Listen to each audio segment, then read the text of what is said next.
Well, thank you all for coming out tonight. It's kind of a little bit of a troubadour night here. A couple of great singer-songwriters, kind of in the classic vein, I'd say, in a lot of ways. First up tonight, we'll have an opener and then a little break where you can go use the bathroom, grab some coffee, and then come on right back for the main act. But up first, it's kind of a last-minute substitution, correct, Andrew? Yeah. Who was supposed to be here? Randy Kaplan. Okay. And Andrew, you were going to be opening for Dan tomorrow night, Tomorrow is night. that correct? And so they managed to get him out here tonight because Randy's sick, correct? I don't know. I thought I heard that. He is. Yeah. All right. There's a fan. Are you a fan who knows? I'm the substitute teacher who filled in for his classes. Well, that's perfect. But anyway, so who we have here is Andrew Lorand from originally from Cleveland, right? LA. Oh, originally LA and now Cleveland. Yeah. I thought you were Cleveland, went to LA and came back. Not so? No, my father was born in Cleveland, but that was 1915. Oh, okay. So anyway, Andrew's one of those clever kind of singer-songwriters guys. As a matter of fact, I think Dan Byrne himself, I think, had a quote on you that's, I think, on your website, right? It's, I think he called your music catchy philosophical pop, correct? And it went on from there, but man, I don't have time to memorize everything. But anyway, he's just a clever songwriter. His band is called Puppets of Castro, correct? Yeah. And this is just a solo outing for Andrew tonight. And Puppets of Castro has, anybody know Puppets of Castro? No? Well, their latest record is called Nude Descending an Elevator. So that's probably a little clue in as to what you're going to hear tonight. But anyway, we're glad he was able to fill in for us here tonight. Please welcome Andrew Lorand.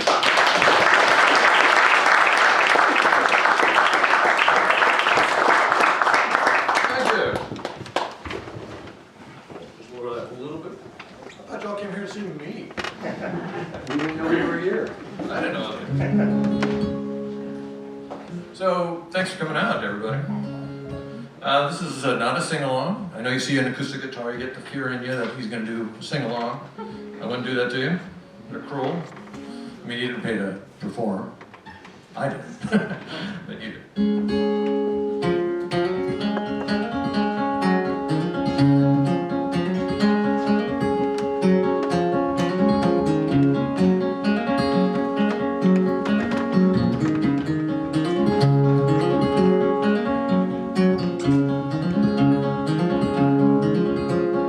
I live near the airport on AM 1610, nigga parking information.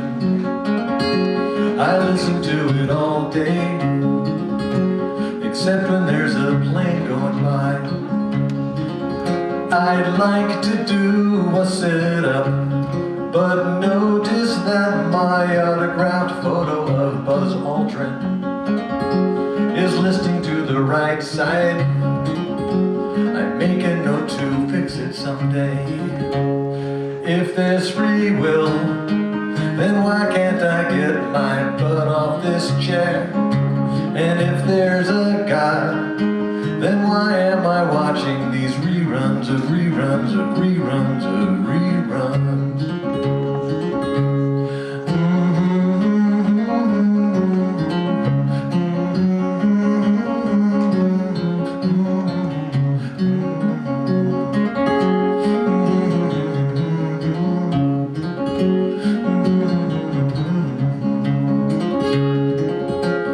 Someone's trying to call me, so I pull on the cord and drag the phone towards me. I get it on the third ring. I'm really rather proud of myself. It's my ex-girlfriend Elisa. She tells me she's depressed, then asks me what's new with me. I tell her about my toaster and how it burns my bagel sometimes. Well, if there's free will, then why can't I get my butt off this chair? And if there's a God, then what kind of plan has me watching these reruns of reruns of reruns?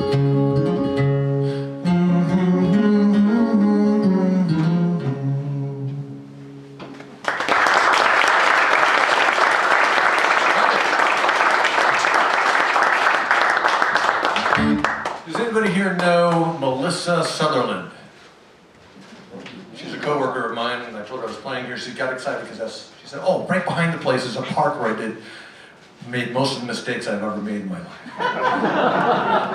including macing herself, which I don't know if it was on purpose or not. And, you know, people eat laundry detergent, so maybe that's a thing. Maybe macing themselves. You go first.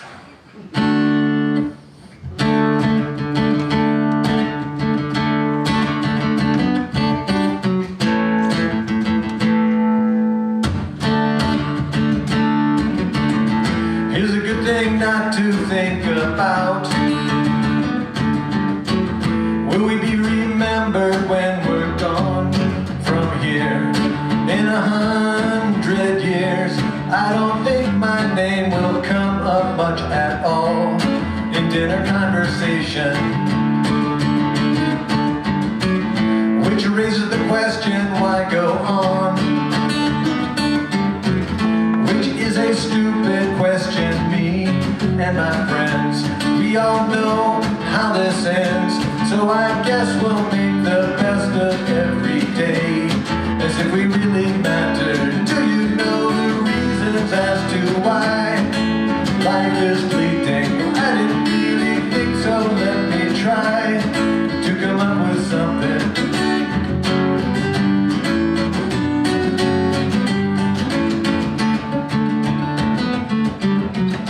Wish I had learned the violin.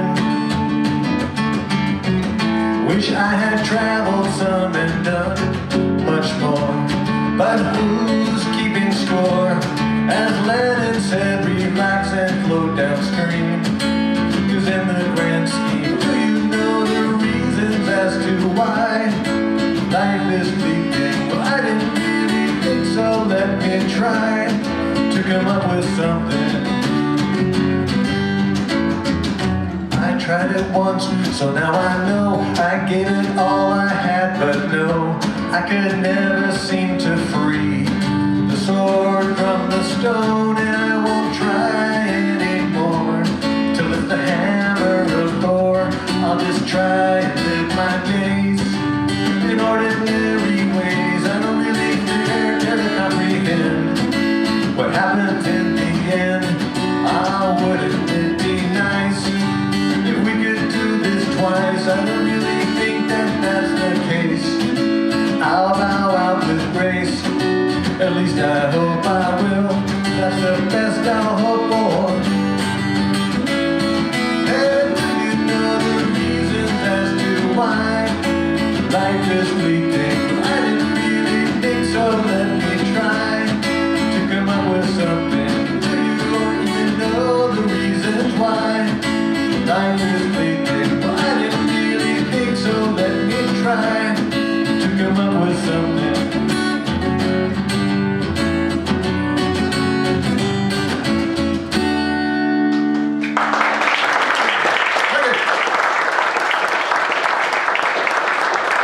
That's off the new album, Nude Descending an Elevator, which only works as an album title if you studied Cubist art.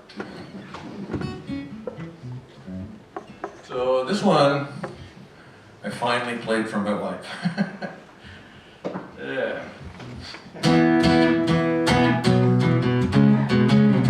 Who I love, even though she is mostly water.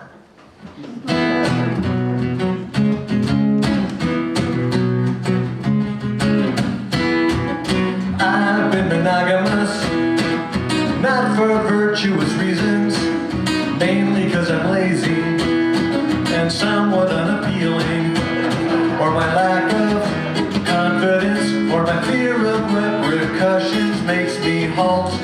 I've been monogamous by default. Yeah, spin the lies we tell ourselves, we never get through a day without it to convince us that we are who we'd like to think we are. I think I've been a good dad, but what's that really based on? Mostly shared experience, like going to a ball game or playing with toys, and sometimes acting wild. I'm a good dad, 'cause I'm pretty much a child. Yeah, spin is built in, we would never get through a day without it to convince us that we are who we'd like to think we are. Sometimes I'm consumed with fear and dread. I hope my loved ones are forgiving.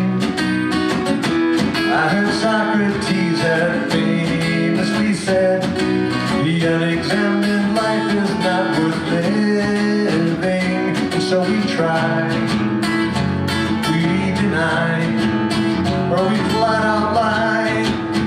Talking to you, George, yeah, spin is built in, we would never get through a day without it to convince us that we are who we think we are. Yeah, spin the lies we tell ourselves, we'd never get through a day without it to convince us that we are who we'd like to think we are.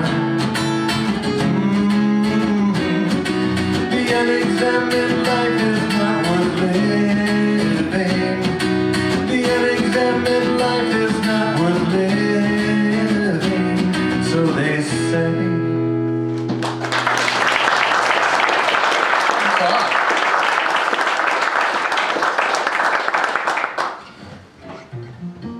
So I'm very excited to be opening for Dan Byrne.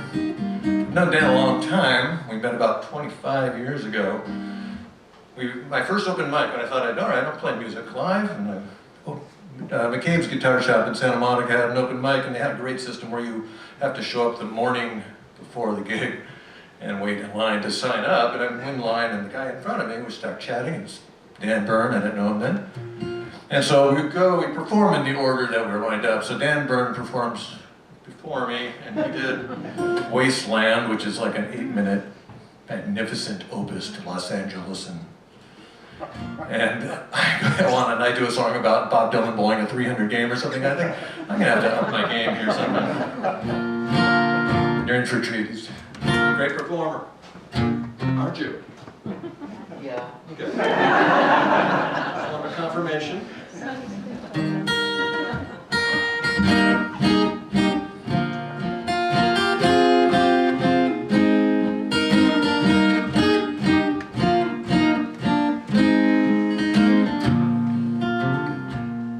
It's a good thing my heart is withdrawn and remote, 'cause if it weren't, then it might just get broken.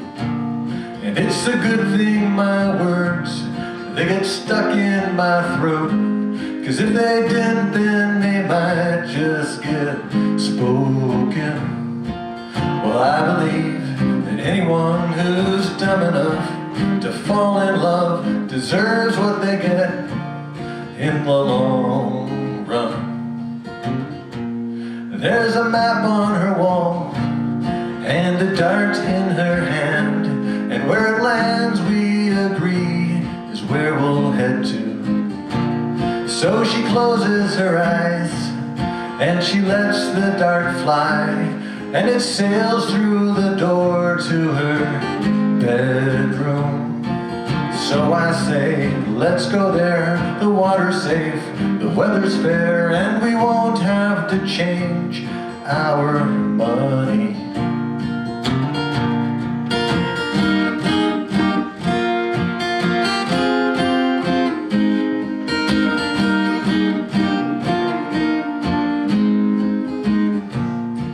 For me to be in love so deep, it's like walking with my foot asleep. It makes me feel somewhat off balance.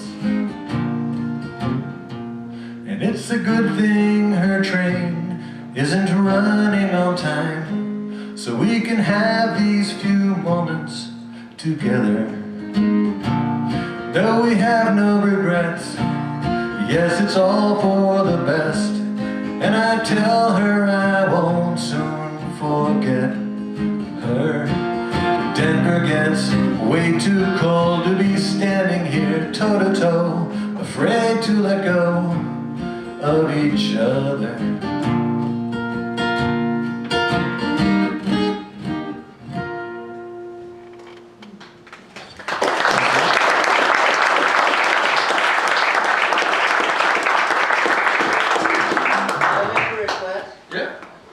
Play the night Bob Dylan go between you.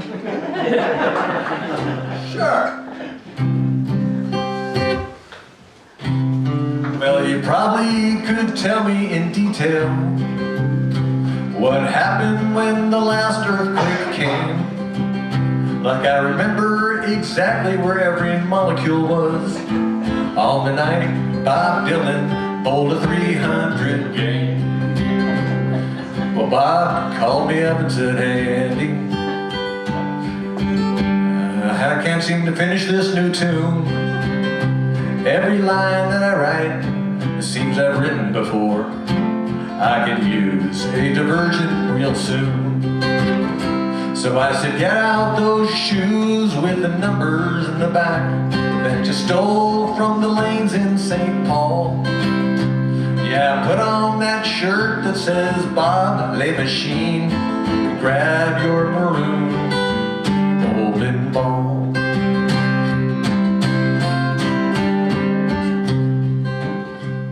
Well, as it turned out, I took Bob in the first game. I guess he wasn't 100%. He was talking in long run-on sentences, and I had no clue what he meant. So I said, "Come on, Bob, what's the matter? It's time you stop searching your soul. Don't worry so much about world problems. Just bowl, Bob, just bowl."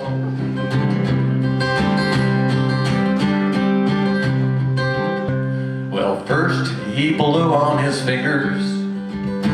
Then he got down on his knees and was praying. Then he grunted and swore and put the ball on the floor. And 10 pins lay dead down the lane. Well, a hush fell over the alley. The tension was thick as fondue. And when all that came next was XXXX, Dylan had done what so few Jews can do. Now Dylan may be famous for his music, for his sultry good looks or curly mane, but his summit, I swear, for those who were there, was the night Bob Dylan bowled a 300 game. Yes, the night Bob Dylan bowled a 300 game.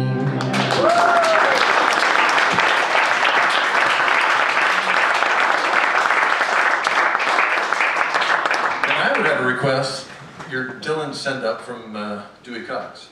Is that doable? Oh, I don't know. Fair enough? Alright. Let's do this one. So when I was in the 3rd grade, I was in a band called the Kiwis, and the Kiwis had 2 guitars and a tambourine with a picture of a kiwi on it. They were very, very impressive. But in 2nd grade, I actually technically had been in a band called the 007s, and the 007s, we did one song, and we lip-synced it. It was Wipeout, which is an instrumental. Nobody looked at the 007s and said, "These guys are going someplace." Although we did go to recess with it. So this is for anybody who's ever been in an equivalent band of either the Kiwis or the 007s.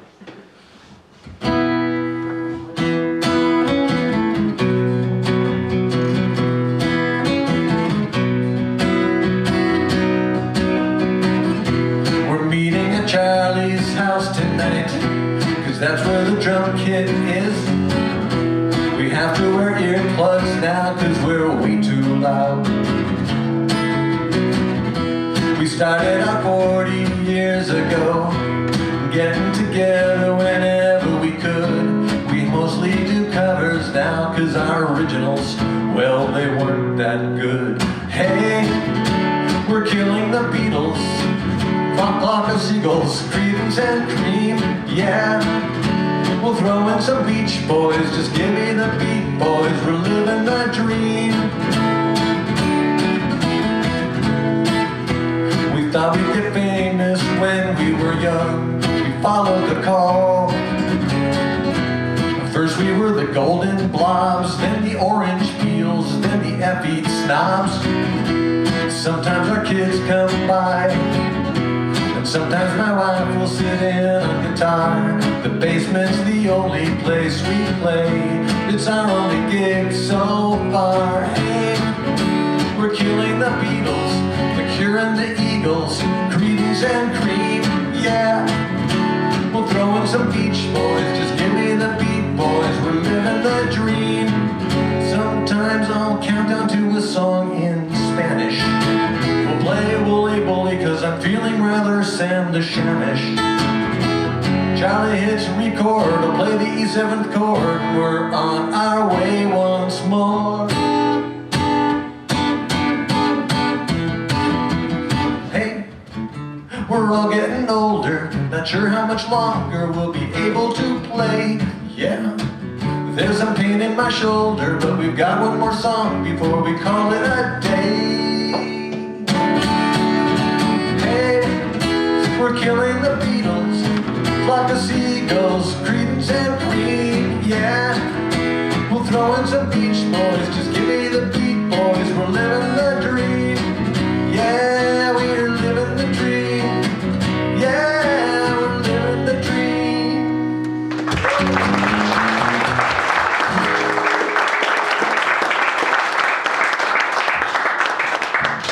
How are we doing on time? One more, two more, 6 more? You got, you're at about 18 minutes, so you got Playing much about faster than usual. probably 3 more. Yeah.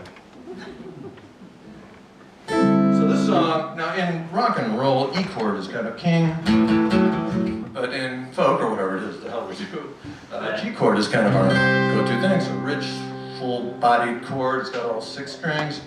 But what I noticed about it, and I think what's subconsciously so appealing about the G chord is as we're looking at it, it's flipping us off.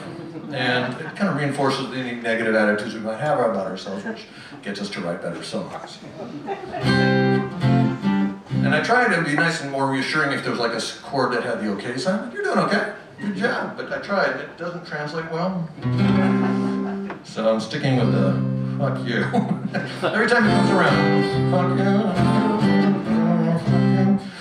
Dan plays a lot of G chords. He's going to be flipping himself off all night tonight. I bar. I bar. You bar? To get away from that? Yeah. That's a long way to go, but yeah. I can see the upside of that.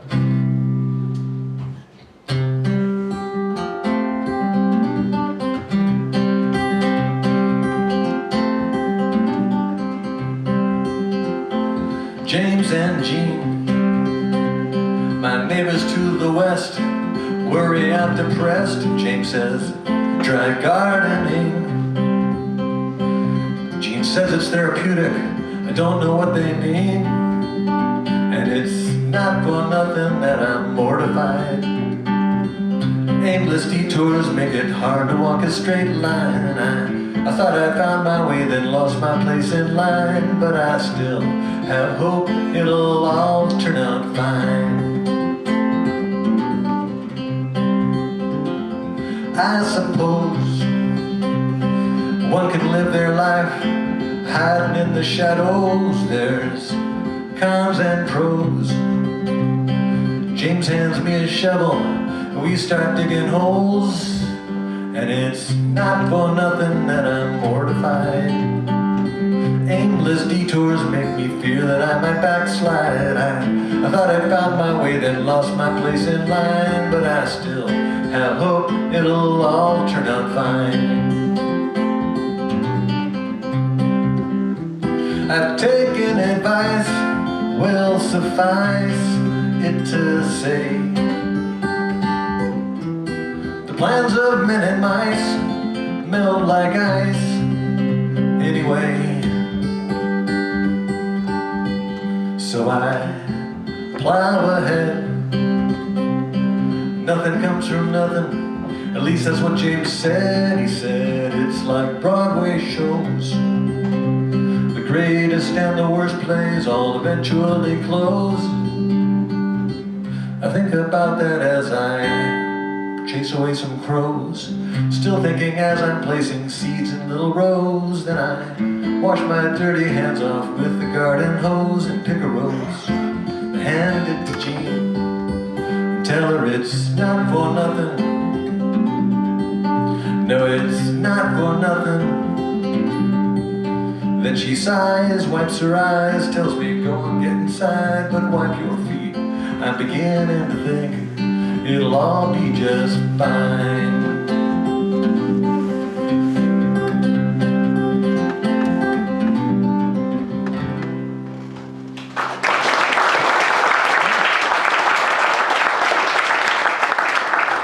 I'll do two more, then I think we can do a short break, and then Dan will come on up.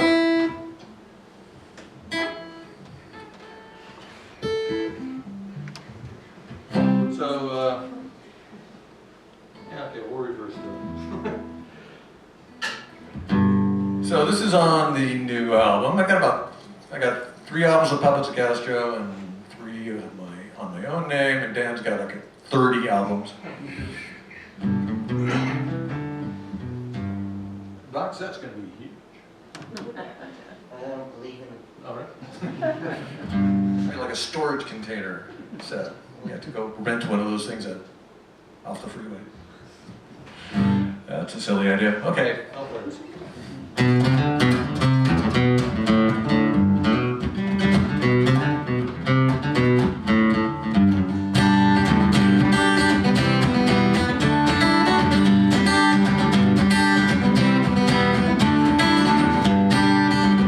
Say you love me, I'd write you a song and get a band together and play it live at Budokan.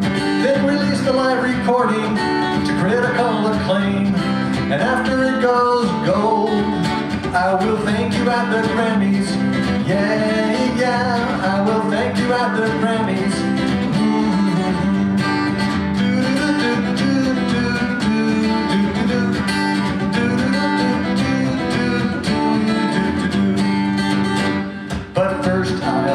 Need a little inspiration. Well, we're just 2 average people. Need to be more Romeo and Juliet. We're a couple of nobodies. Art is only life, embellished to incredible degrees. If you'd only love me, I'd write you a play. And after all the standing O's and critical raves, the actress who plays you, she and I will fall in love. And to show there's no hard feelings, I will thank you at the Tonys. Yeah, yeah, I will thank you at the Tonys.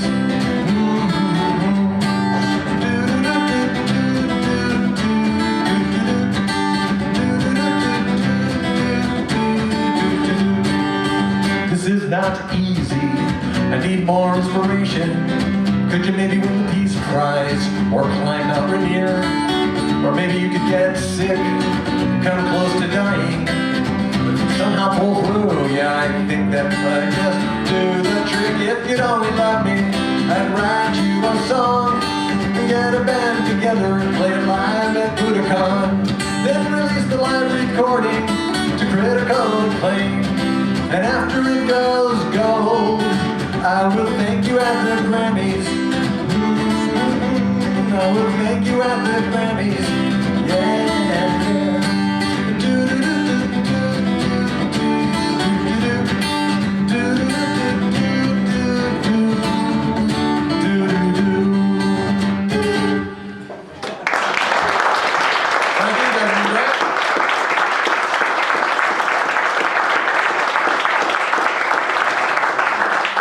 One last song for you. Oh, by the way, all right, so thought special occasion, I'll get some Puppets of Castro shirts made. So I went to the printer this morning to pick them up, and their printer broke, so these are just in terrible shape. Anybody want like a free t-shirt, free Puppets of Castro t-shirt? Like the colors didn't come out, they got lines in them, so I'll leave them up here during the break, and whoever races to the thing first. This one will look like Kmart Blue Light Special, Mad Rushes. You got an XL? Pardon? Do you have an XL? No, I think this is just a large and medium, is what I got, but you can sew them together, and they'll have a large, a very large. So this song was written for my dad. The terrifying thing about this is I'm now close, not yet there, but close to the age he was when I wrote this for him. So this is sung in his voice, although not his actual voice, which is okay. My dad had a decent voice. Thanks again, you guys have been wonderful. I appreciate it.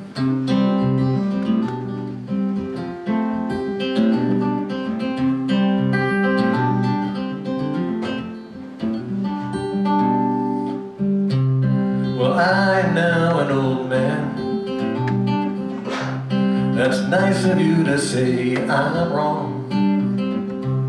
Son, thank you for the ball game. Well, next time let's not wait so long. You know, I was once a pitcher, I had a pretty good arm. Thought I'd make it to the major leagues. Of course I never did. It was just a vain attempt to do extraordinary things.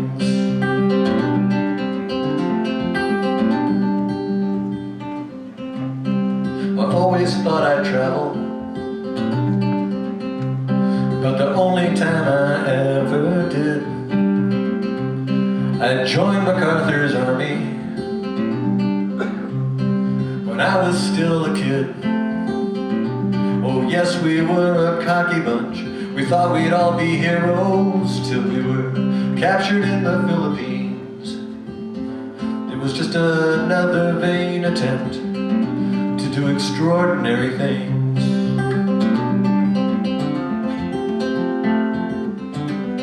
I always thought I'd be a writer. My literary friends and me, we'd drink and laugh at our witty banter, and we'd write whenever we were free.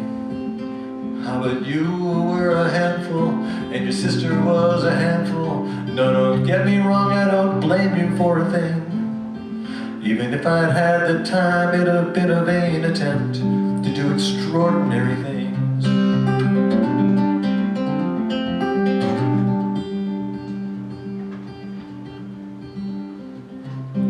Well, what will be my part here?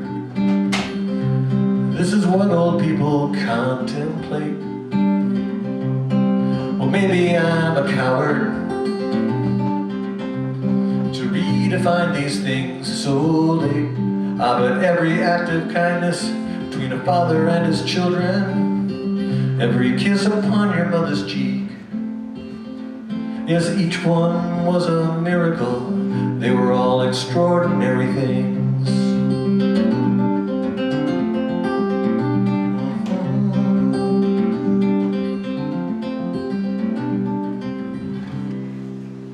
Thank you all so much.